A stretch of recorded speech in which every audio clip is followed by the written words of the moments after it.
We are having so much fun with the New Directions for Student Leadership series. So thank you for joining as we talk about this great series. My name is Kathy Guthrie, and I'm one of the co-editors of NDSL. And I'm Susan Komives, and I am the other co-editor of NDSL. Susan, can you talk a little bit about how this series came about? Of course, Kathy. We are having fun with this, folks.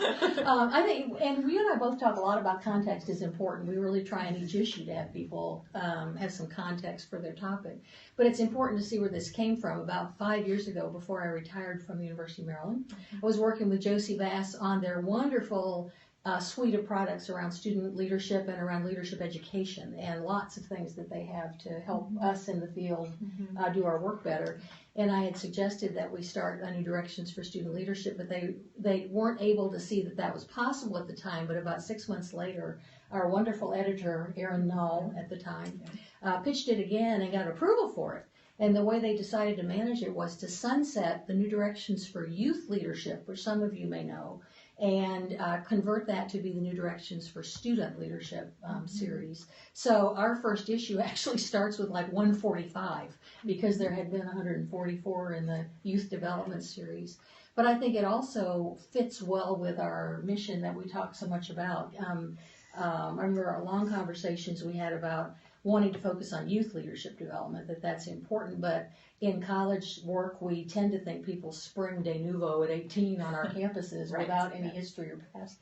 And of course, our research and other things shows they bring a wealth of experience, knowledge, and perspective. So our mission would be to try to reach the youth leadership development folks, including high school as well as college. And that's really been a challenge, to try to reach the high school people when it's not taught like it might be in college as a major or minor. So a lot of it's extracurricular student organizations, clubs and organizations. That context helps youth leadership and looking at that lifespan kind of approach, and that everyone can develop leadership. We don't take a elite model or a leader-centric model. Has a place in this, but not just that. But we've had so much fun we have a list of issues that could go till 2050 at one point, but when we were starting, in our first year, we launched with some important ones. We had 2 years of issues now, so I'm going to ask you a question of what are some that helped you a lot or stand out for you? It's kind of like picking your children. Right. Like, who do you leave out when you pick some? But what stands out for you that has meant something in your work, or because you think people should really look at them? When you were talking, I was thinking about how many do we have issues out there? And it is over 2 years. It's actually 10. So we have over 10 issues already. It's crazy. So when you ask, what are your favorite ones? It is hard to choose from those 10. What are the really ones that stand out? But one of them, I think, just because it was the first in the series, is Julie Owen's work. Yeah. I think she did an incredible job of really setting the stage about innovative learning and how do we do that in the context of leadership. I'd say two of the more recent ones, I would say, in the the 2.5 years or 2 years that we've been publishing these are really, I think, going digital in student leadership. I think there's some really cutting edge work being done in that area using technology, and I think that context has really come forth and really needing to continue that conversation with leadership learning.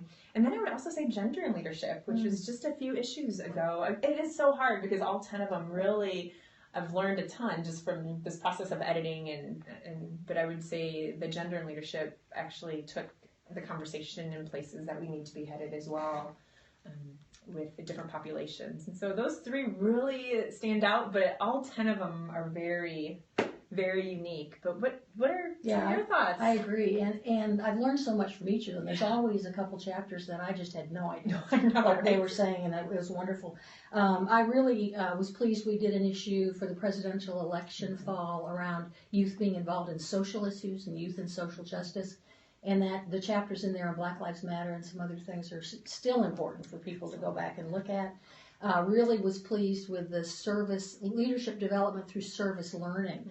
So many of us just tack service learning on or do it, but the intentionality of developing leadership out of it, I think that issue really captured.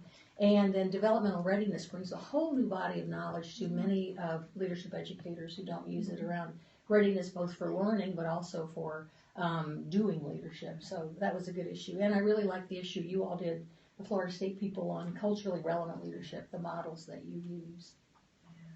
So I like those. What about issues that are coming up? One of the things that we said would be to let people know some new information, and this might be what to look for that's coming that could help their work.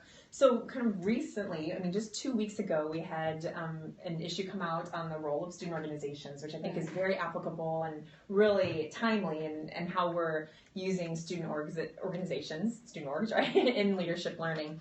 The next one that's coming out is on leadership competencies. So Corey Seemler's work is really going to be forth and doing one on competencies. And then in the beginning of 2018, so the beginning of next year, we have one that's coming up on career readiness, which I think that is really key when we're thinking about leadership learning and career readiness. And I know that in higher education, that's become more and more of a conversation. And so how are we even starting, as you mentioned earlier, to, in high school and thinking about career readiness and different stages. And then also there's one on mentoring, coaching, and advising that'll be coming up in 2018.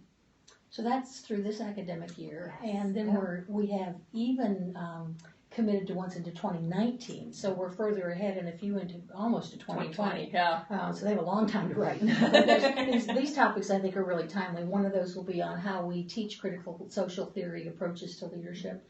Another one on student activism as leadership development. One on how do we teach students to have a global perspective in leadership, and what is a global perspective in leadership. Denny Roberts and those really knows about that. And then we'll have a really important issue on converting student employment positions to intentionally develop leadership. So I think we've got a really good lineup coming out into the next academic year as well. And beyond, 2020, right? But what if people have ideas? We've asked people for ideas. We send out emails. We have gone to commission and knowledge community meetings and done things at ILA and all. But how would you suggest people best get ideas to us? And this is an ongoing process, right? As we continue to develop these processes and continue the issues. But one is developing a proposal, and actually on the Josie Bass Wiley website there is a way to do proposals, but basically just saying what is needed in this field, what do we want to talk about with student leadership. And so the proposals talk about why is it needed, what population, and then just outlining what would this be, what would this look like, how would this issue and these ideas come to life. And it's really the sweet spot, right? So it's not so specific, but it's not so broad. And that's what we do this all the time, and how we might be too specific or too broad, and then talking it through, we can get to that kind of space that can really hold an issue really well. So definitely doing a proposal, which you can find that information online, or even just emailing us. What are your thoughts? The other thing that we really need is expertise areas. So if you know of someone, or to really build and suggest for chapter authors. I really want to emphasize that, because we've had people be in touch that were doing their dissertations and had something to say, not a whole issue, but we've been able to connect them to be chapter authors, like you said, in some issues. And we've been real pleased to connect now with the Student Leadership Programs Learning Community in NASPA, and the podcast that they do, interviewing authors and scholars in leadership. So they will be including the editors of our current and forthcoming issues in that series. And I think those interviews would be helpful for people in teaching classes, or professional development sessions with their people doing leadership on campus. So I hope that helps. People can get, if your university subscribes to Wiley Online, you can download any issue free. The PDFs of each of the chapters are in the Wiley Online catalog, so check your university. And then we're finding lots of places subscribe through their leadership centers, and a lot of people have individual subscriptions. So find some way to get this work into the work that you are doing, and make sure that you get those PDFs being used in teaching and in staff development programs.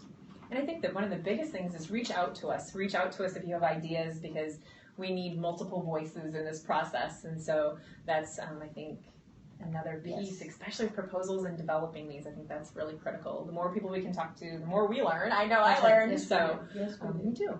So great. Thank you.